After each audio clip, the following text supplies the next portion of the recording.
Люди говорят мне: скажи, где в Коране говорится о парнях и девушках? Дай нам точные слова. Я всегда говорю об этом и другом. Люди приходят ко мне и говорят: покажи нам, где в Коране сказано, что крэк, гашиш, кокаин и марихуана запрещены. У Аллахи, шейх, если ты дашь нам точные слова, я откажусь от всего этого в своей жизни. Я откажусь от всего. Но Коран не обращается к нам сегодня со словами из уличной терминологии. Коран не говорит о травке и каннабисе. Он говорит словами, которые включают в себя все и на все времена. Он говорит хамар. Хамр – это алкоголь. Хамр включает все, что уносит ваш разум. То есть все, что одурманивает ваш разум, это становится хамром, становится запретным. Но те люди, которые хотят слышать о взаимоотношении парней и девушек, я скажу вам сегодня, где об этом сказано в Коране. Коран говорит, сура Трапеза, 5 аят. Идите и проверьте для себя. Женщины, которые не берут себе в друзья парней. И это не точный перевод. Таким образом, это из Корана. Но Коран упоминает обратно противоположное, что мужчина не берет женщин себе в подруги. И об этом говорится в самом Коране.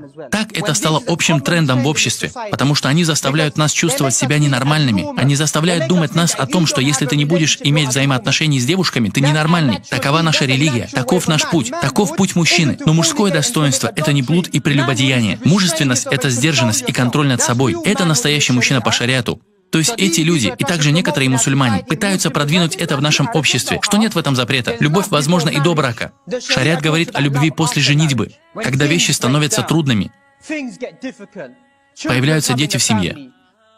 Трудности на работе, потеря работы, когда вы окружены фитной. Вот настоящая любовь. А вот это, по-вашему, глубокое понимание любви. Мой парень купил мне розы, прокатил меня на своем кабриолете, отвез меня туда, повел меня сюда. Где ваша чистота? Настоящий мужчина. О настоящем мужчине вы можете прочесть в Коране. Мужчины являются попечителями женщин, потому что слово «каввамун» обозначает заботящиеся о доме. Кто-то скажет: мой муж даже не встает с утра, и ты думаешь, что он настоящий мужчина? Мой муж не работает днем, живет за счет социального пособия, живет за счет правительства, грабит людей. Он преступник, и ты думаешь, что он мужчина? Настоящий мужчина – это тот, который заботится о своих делах, заботится о своем доме, о своей семье, защищает и присматривает за ней.